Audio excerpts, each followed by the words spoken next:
The Cavaliers have a chance to tie a franchise record tonight. If they beat the Milwaukee Bucks, they will start the season 8-0, which is the best start the Cavs have ever had. It is the second game of a home-and-home against the Milwaukee Bucks. Giannis is questionable with the strained abductor injury. Play, right?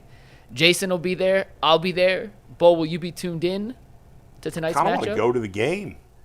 Come. The Rock's been electric. They'll give you a credential. I actually have to go for pregame. I have to come here to shoot the 7 o'clock news and then go back for the rest of the game. So I'll miss probably the first quarter. I'll be at the crib watching, of course. Yeah. I'll be at the I'm going to watch. Even if Giannis doesn't play, which I want him to play because I like when the other teams have their best players. But I'm still going to watch because, as I said earlier, there's something buzzy about a about a winning streak to start the season. There's something. Again, if the Cavs were 6-1 heading into tonight's game, still great. It doesn't feel as exciting. When you start the season and you haven't lost, there's something extra exciting about that, to me at least. What was Giannis? Would you say abductor? Strained abductor. I'm guessing he does not play. No. Why would you play him? That's a groin injury. Yeah. And you don't mess with those or you could be out weeks. Giannis, man, I think he's starting to break down. How old is Giannis? He's had a lot of injuries. He was in the 20. He's 29. He turns 30 next month. So he's 30, essentially. But when did he start in the NBA? Did he come in when he was like 19? He was the 2013 draft? 14? I believe 2014. 14, yeah, Anthony Bennett, the Bennett draft. Yeah, 14. Anthony Bennett draft. Right. Oh, my God. Lima loved him. Speaking of which, let me give a shout-out real quick. Got to do another shout-out. Peterlin? Yeah, I knew about this, but he asked me not to say anything until it got public. But congratulations to my friend Jonathan Peterlin, who is the new afternoon drive host on The Fan. I missed that. I didn't know that. Yeah, I just saw him over the weekend. I saw him on Saturday. Maybe he didn't know about on Saturday. Did he know on Saturday? He did. But he was told he didn't want to get in trouble. You know, he didn't want to say anything. He thought I was going to say. When did they announce it? They just announced it like today. Within the last it's hour. Going to be Nick and Jonathan doing afternoon Shout drive. out. No. Good for him. He's worked hard. He did a really good job. Got good ratings on his night show. He's a great guy, so I wish him the best. And Nick and Jonathan, I told this to Jonathan already. If you guys are watching at some point here, time to get rid of 5 at 5. That was our thing. You guys got to do your own fresh thing here. Let's go. The 3 at 3. 3 at 3, whatever you want to do. Back to the Cavs real quick. In a rematch, 2 days after. I know it's very early in the season. Yeah. This is a game the Bucks. I was just looking at the standings. If you were doing NFL style, like worst place gets the first pick, second worst has the second pick, the Bucks are the second pick in the draft. And it's early. There's a lot of basketball to play, but they can't keep affording to just fall lower and lower and lower in the basement.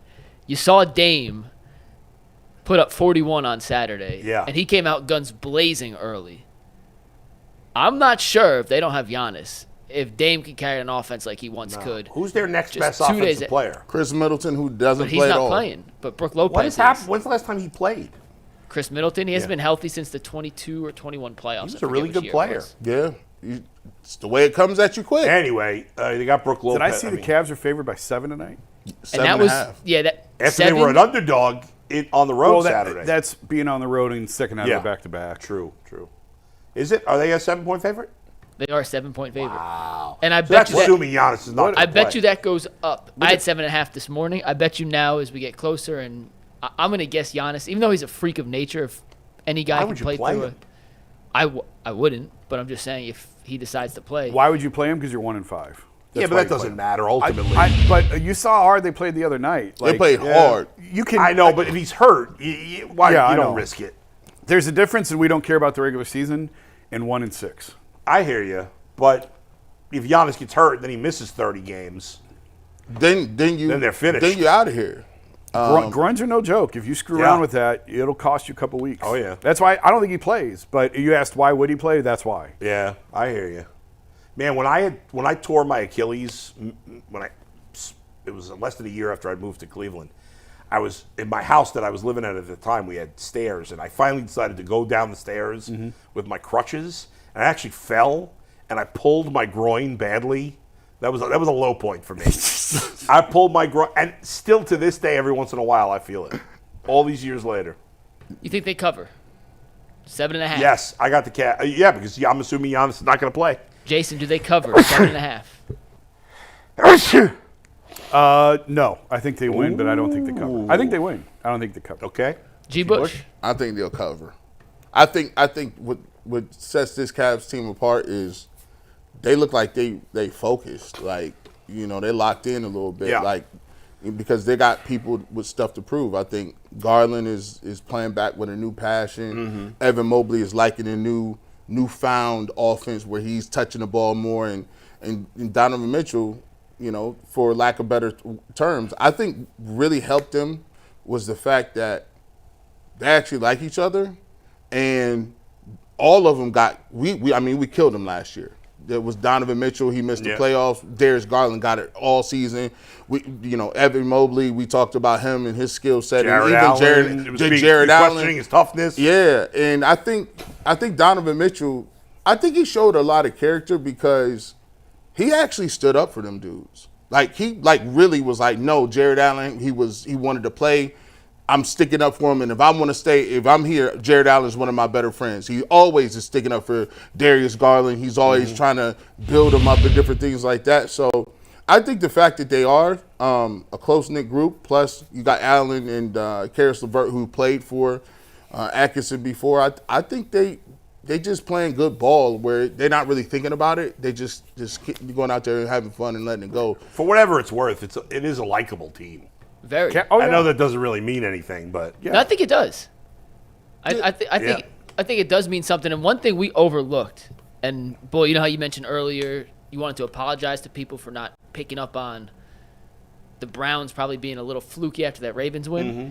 One thing I think we all missed as a collective group is when you just change the coach and he's bringing in a new offensive or defensive system. In this case, it's both, but we'll focus on the offense. The players are just learning a new system, but they already know each other's tendencies. Sure. And it's not learning two things and trying to incorporate two things at once. You already have that second half of it. Your chemistry with certain guys, you know where certain guys like to play off of, where they like to catch the ball, what they can, what they can't do. Now you're just fitting it into a new system as opposed to learning both at once. And that's, I think, part of the reason why it's clicked so quickly. And also, it helps that two of your top, 6 players, 7 players, whatever, played for the coach before, right? Yeah, I think it's a little different offense than they ran back in Brooklyn. No. They have some but they have a familiarity with it. relationship with the Yeah, coach. right. Absolutely. And so there's going to be some buy-in because Absolutely. Jared Allen and LeVert are like, this guy's the real deal. He's a good coach. They trust him. Like if your coach is telling you, I need you to be over here, and this is the reason why.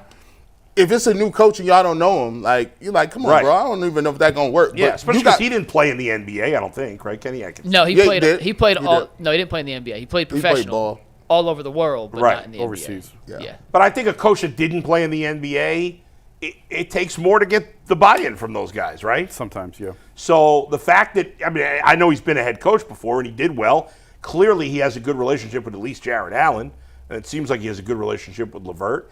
And those guys trust each other, so they trust this coach. And I'm just speculating, but I'm assuming, I think it's a reasonable assumption, that they bought into Kenny Atkinson even more, maybe they would have anyway, because those guys already knew he was legit. Yeah, there's some familiarity there, for sure. And I love the fact that Donovan signed off on him, too.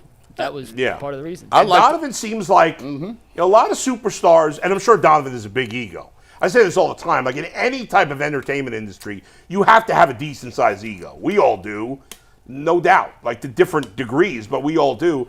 Like Donovan, though, as far as like top 20, 25 players go, and correct me if I'm wrong, obviously Jason and Mike, you guys have spent more time with Donovan or know players more than I do, certainly. He seems like less diva than the typical star player. Is that fair or is that not true? That's fair. I think I'd say 100% fair. I think he benefits from two things. There's a lot of times, and we'll give a shout out in the African American community. You're raised in single parent homes. He comes off as a person who has been raised by an executive of an organization and has a father. Yeah. He don't have missteps. He don't have misquotes. He don't have I got caught doing this. He the way he carries himself, the way he dresses. It comes off like, I already know what the game is. My pops done gave me the game. I'm thinking 3, 4, 5 steps, and Right. you're not gonna catch me on that. He's very good when it comes to that and managing image and different things like that, because it could have got ugly in Cleveland. Oh, we talked about that before he signed the extension, that he was everything that they hoped he would be when they traded for him, up until last summer when he signed, even before the extension. Like, they felt like they had a young, talented roster, and they needed a talented veteran to guide them and lead them. And he's done that, and he's been everything that they want him to be. He's really good at the PR game. He's really, really, really good at it, to your point, and that's probably from growing up around the game, from growing up in the professional industry. His dad obviously being executive at the Mets, so he understands how things work and operate. That's something that when you're 19, 20, 21, when you get thrust into this, you don't understand until you're in it, and then you kind of have to figure it out as you go. And he obviously had the benefit of seeing it up close. Isn't it funny how Cleveland's sports teams made 2 of the biggest blockbuster trades of the last 5 years?